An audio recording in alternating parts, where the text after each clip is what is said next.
Je ne ferai dans ce film aucune concession au public. Plusieurs excellentes raisons justifient à mes yeux une telle conduite, et je vais les dire.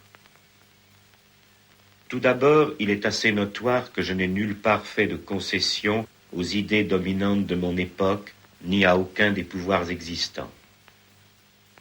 Par ailleurs, quelle que soit l'époque, rien d'important ne s'est communiqué en ménageant un public, fût-il composé des contemporains de Périclès. Et dans le miroir glacé de l'écran, les spectateurs ne voient présentement rien qui évoque les citoyens respectables d'une démocratie. Voilà bien l'essentiel. Ce public si parfaitement privé de liberté et qui a tout supporté mérite moins que tout autre d'être ménagé. Les manipulateurs de la publicité, avec le cynisme traditionnel de ceux qui savent que les gens sont portés à justifier les affronts dont ils ne se vengent pas, lui annoncent aujourd'hui tranquillement que, quand on aime la vie, on va au cinéma. Mais cette vie et ce cinéma sont également peu de choses, et c'est par là qu'ils sont effectivement échangeables avec indifférence.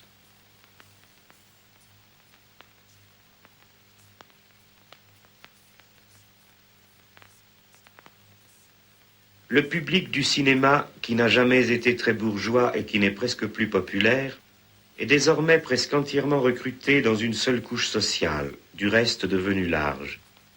Celle des petits agents spécialisés dans les divers emplois de ces services dont le système productif actuel a si impérieusement besoin. Gestion, contrôle, entretien, recherche, enseignement, propagande, amusement et pseudo-critique.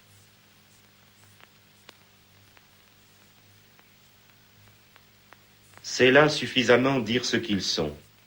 Il faut compter aussi, bien sûr, dans ce public qui va encore au cinéma, la même espèce quand, plus jeune, elle n'en est qu'au stade d'un apprentissage sommaire de ses diverses tâches d'encadrement. Au réalisme et aux accomplissements de ce fameux système, on peut déjà connaître les capacités personnelles des exécutants qu'il a formés. Et en effet, ceux-ci se trompent sur tout et ne peuvent que déraisonner sur des mensonges.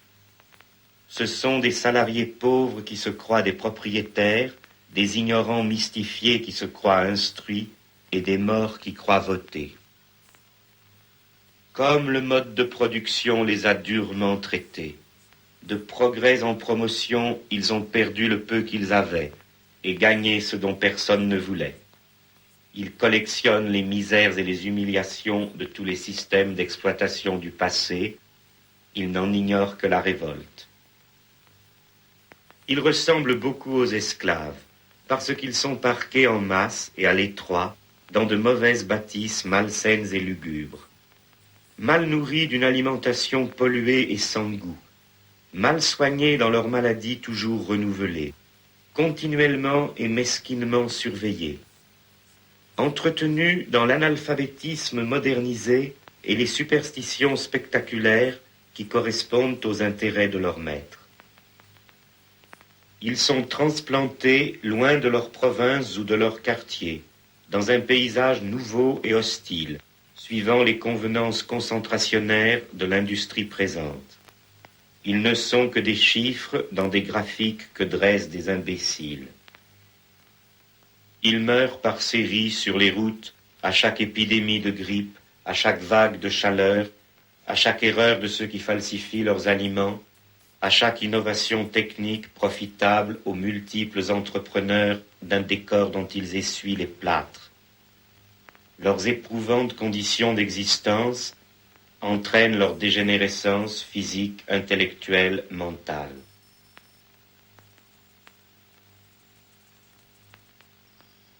On leur parle toujours comme à des enfants obéissants, à qui il suffit de dire « il faut », et ils veulent bien le croire.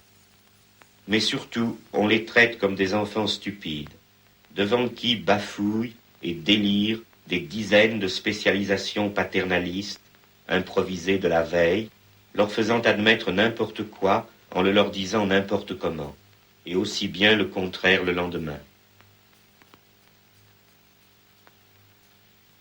Séparés entre eux par la perte générale de tout langage adéquat aux faits, perte qui leur interdit le moindre dialogue, séparés par leur incessante concurrence, toujours pressés par le fouet, dans la consommation ostentatoire du néant, et donc séparés par l'envie la moins fondée et la moins capable de trouver quelque satisfaction, ils sont même séparés de leurs propres enfants, naguère encore la seule propriété de ceux qui n'ont rien.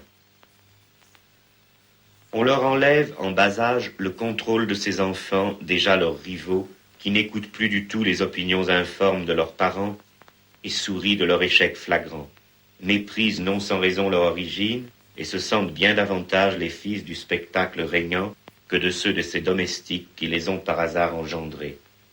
Ils se rêvent les métis de ces nègres-là.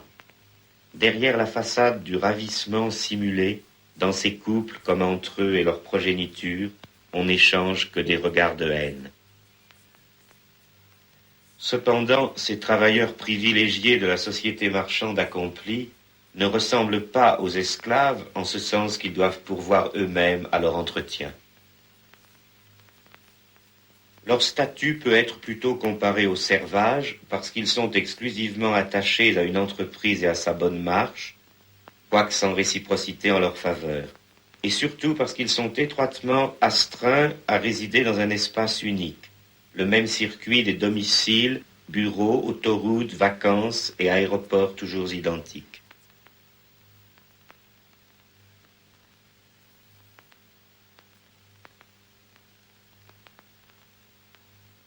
Mais ils ressemblent aussi aux prolétaires modernes par l'insécurité de leurs ressources, qui est en contradiction avec la routine programmée de leurs dépenses, et par le fait qu'il leur faut se louer sur un marché libre sans rien posséder de leurs instruments de travail, par le fait qu'ils ont besoin d'argent. Il leur faut acheter des marchandises et l'on a fait en sorte qu'ils ne puissent garder de contact avec rien qui ne soit une marchandise.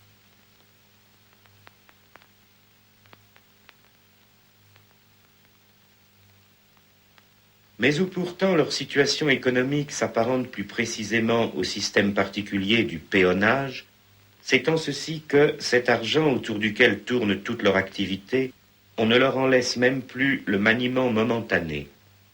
Ils ne peuvent évidemment que le dépenser, le recevant en trop petite quantité pour l'accumuler. Mais ils se voient en fin de compte obligés de consommer à crédit.